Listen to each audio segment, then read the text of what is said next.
Hello everyone, welcome to the new episode of Bazaar wheels. तो चलिए देखते हैं कल इंडेक्स का पोजीशन कैसा रहेगा, कौन कौन से स्टॉक्स में हम ट्रेड बना सकते हैं। तो जैसे कि आज हमने देखा निफ्टी में ओपन होने के बाद पूरा का पूरा ब्लैक कैंडल बनाया। तो यहाँ से अगर हम पूरा दिन का सिनारियो देखेंगे तो पूरा का पूरा दिन गैप अप होने के बावजूद भी ऊपर जाने के बाद धीरे धीरे करके पूरा का पूरा नीचे चला आया। तो ये नीचे आके सस्टेन कर गया, तो पूरा का पूरा दिन नीचे ही मान लो आप। तो ये पूरा का पूरा निफ्टी का सिनारियो है आज के लिए। लेकिन अभी जिस तरीके से काम हो रहा है तो ऐसे दिख रहा है कि ये अगर यहाँ से ब्रेकआउट भी ऊपर की तरफ हो जाए तो यहाँ से कोई दिक्कत नहीं है, क्योंकि पूरा का पूरा ट्रेंड यहाँ से नीचे की तरफ है। ट्रेंड मतलब यहाँ से पूरा का पूरा मूवमेंट नीचे की तरफ दिख रहा है। मतलब ऐसा नहीं है कि कल यहाँ से स्टीप मूवमेंट होकर नीचे चला आएगा, ऐसा कोई बात नहीं है। लेकिन ये अगर ब्रेकआउट भी हो जाए तो यहाँ पे ऊपर जाके सस्टेन भी कर जाए तो उसके बाद भी नीचे आने का चांसेस बहुत ज्यादा है। और इस एरिया पे सपोर्ट हमें बहुत अच्छे तरीके से दिख रहा है।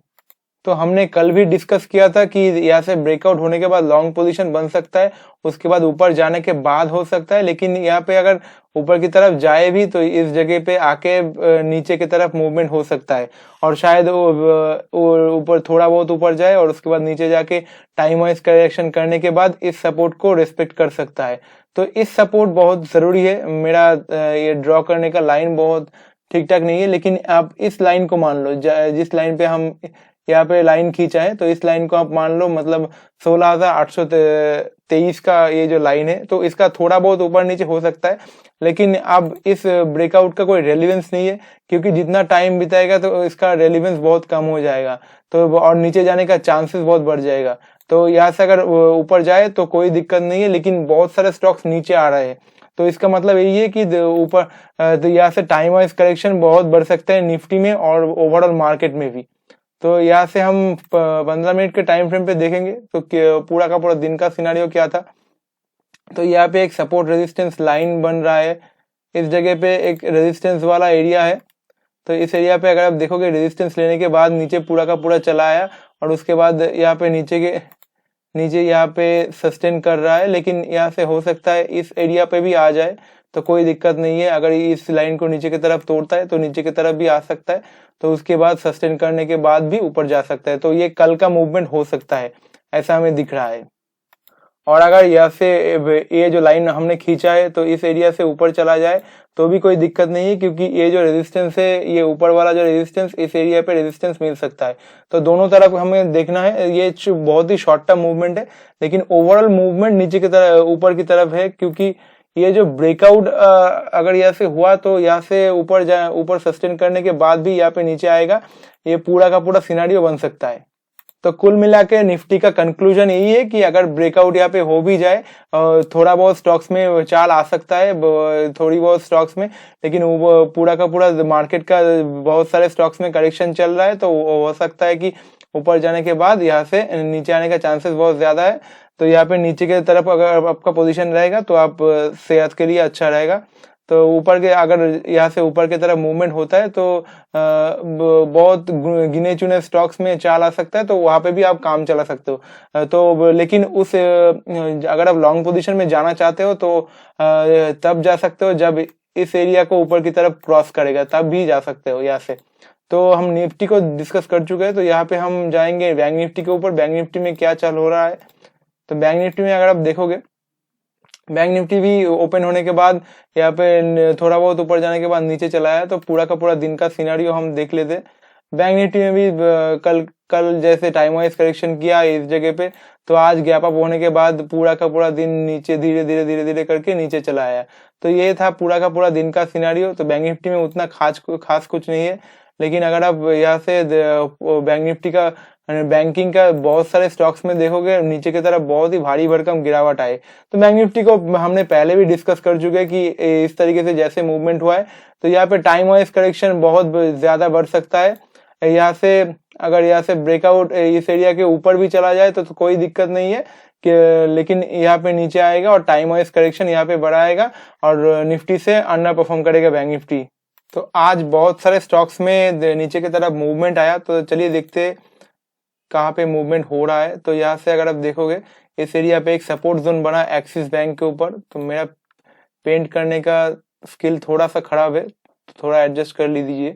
तो यहाँ से जो सपोर्ट बना है एक्सिस बैंक के ऊपर, तो इस सपोर्ट को अगर नीचे की तरफ तोड़ता है, इस सपोर्ट को नीचे की तरफ ब्लैक कैंडल के साथ अगर तोड़ता है तो यहाँ से नीचे की तरफ पोजीशन बन सकता है।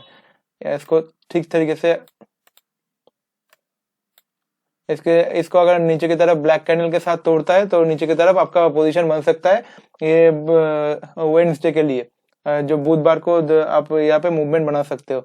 हमारा अगला स्टॉक्स रहेगा कोल इंडिया। कोल इंडिया में देखते हैं कैसा मूवमेंट हुआ। कोल इंडिया में अगर आप देखोगे कि इस एरिया पे कंसोलिडेट किया, कंसोलिडेट करने के बाद एक बहुत ही अच्छा मूवमेंट आया।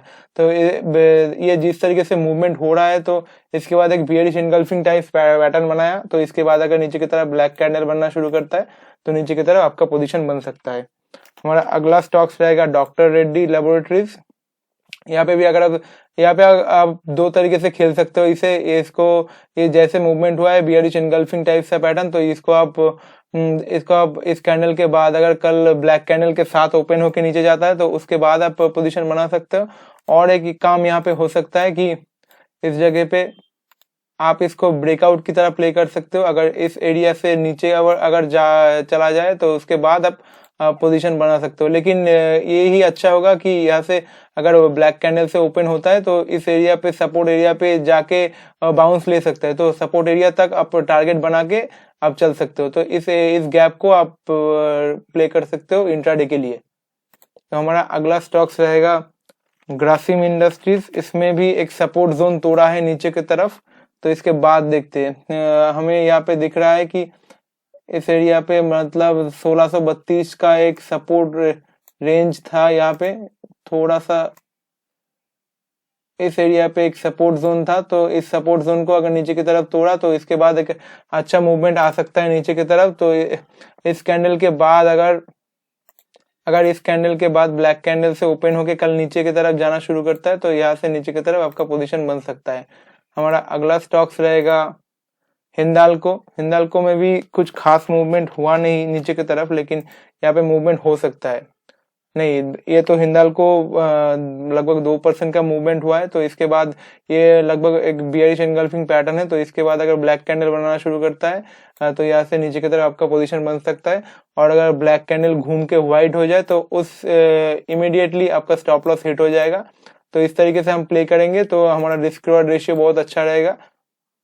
हमारा अगला स्टॉक्स रहेगा जेएसडब्ल्यू स्टील। जेएसडब्ल्यू स्टील में देखते हैं क्या हो रहा है। जेएसडब्ल्यू स्टील में भी एक सपोर्ट रेंज की तरह रेंज तैयार हुआ है, तो इस एरिया को नीचे की तरफ नहीं तोड़ा अभी तक, लेकिन अगर कल यहाँ से ब्लैक कैंडल ओपन होकर नीचे की तरफ जाना शुरू करता है तो यहाँ से नीचे की तरफ आपका पोजीशन बनेगा। और अगर ब्लैक कैंडल घूम के व्हाइट हो जाए तो इमीडिएटली आपका स्टॉप लॉस हिट हो जाएगा। हमारा अगला स्टॉक्स रहेगा पावर ग्रिड। पावर ग्रिड में बहुत ही अच्छा मूवमेंट था ऊपर की तरफ कुछ दिनों के लिए, उसके बाद एक बियरिश इनगल्फिंग टाइप से पैटर्न बनाया इस ट्रेंड के बाद। तो इस तरीके से जब पैटर्न बनता है यहाँ से देखिए एक इन्वर्टेड हैमर इसको आप बना सकते हो, शूटिंग स्टार बोलते हैं हम इसको। ये जो कैंडल है, जो प्रीवियस कैंडल, इसके बाद अगर इतना भारी भरकम गिरावट टाइप से पैटर्न बनाया, मतलब गैप अप ओपनिंग होने के बाद पूरा का पूरा नीचे चला आया बहुत ही अच्छे तरीके से, तो इसके बाद अगर ब्लैक कैंडल बनना शुरू करता है तो यहाँ से नीचे की तरफ आपका पोजीशन बन सकता है। लेकिन जब तक ना ब्लैक कैंडल बनेगा तब तक यहाँ पे आपका पोजीशन ट्रिगर नहीं होगा। तो इस तरीके से केसेस में हमारा रिस्क रिवॉर्ड रेशियो बहुत अच्छा रहता है और इस स्टॉक्स का कन्विक्शन बहुत ज्यादा है, तो इसको आप वॉच लिस्ट में रख सकते हो। हमारा अगला स्टॉक्स रहेगा टाटा स्टील। टाटा स्टील में देखेंगे, टाटा स्टील में भी एक दोजी टाइप पैटर्न बनाया। दोजी तो मैं नहीं कहूंगा क्योंकि इस 3 कैंडल को हम मॉर्निंग स्टार की तरह भी देख सकते हैं। तो इसके बाद अगर नीचे की तरफ आना शुरू किया है थोड़ा बहुत, तो यहाँ से कल बहुत अच्छा मूवमेंट बन सकता है। मतलब इस स्टॉक्स का कन्विक्शन ये ज्यादा गिरा नहीं है तो यहाँ से, लेकिन यहाँ से 1.31% का सिर्फ गिरावट हुआ है। तो यहाँ से अगर नीचे की तरफ जाना शुरू करता है तो यहाँ से अच्छे तरीके से नीचे की तरफ मूवमेंट हो सकता है। लेकिन जब तक यहाँ से ब्लैक कैंडल नहीं बनेगा तब तक यहाँ से आपका पोजीशन ट्रिगर नहीं होगा।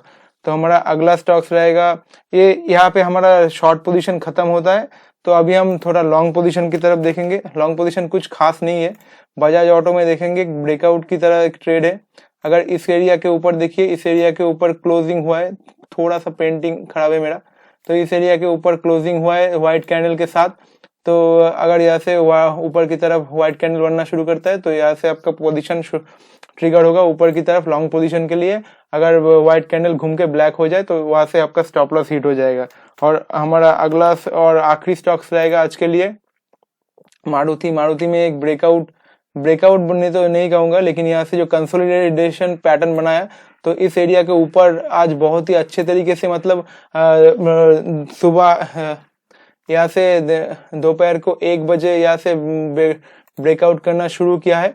तो ब्रेकआउट होने के बाद देखिए बहुत ही अच्छा मूवमेंट हुआ, मतलब लगभग 3.5% का मूवमेंट हुआ है। तो सुबह मतलब ढाई घंटे में बहुत ही अच्छा मूवमेंट मिला है हमें ऊपर की तरफ। तो यहाँ से अगर व्हाइट कैंडल बनना शुरू करता है कल दिन के शुरुआत में भी हो सकता है, और हो सकता है कि यहाँ से थोड़ा बहुत नीचे की तरफ गिरावट आए और उसके बाद भी ऊपर चला जाए। तो वो उस तरीके से केसेस में भी हमें इसको वॉच लिस्ट में रखना है, और अगर व्हाइट कैंडल बनना शुरू करेगा जब तभी हमारा यहाँ पे पोजीशन ट्रिगर होगा। तो आशा करता हूँ आपको आज का ये एनालिसिस अच्छा लगा होगा। तो मिलते हैं कल और एक नए वीडियो के साथ। तो तब तक के लिए thank you so much, have a nice day.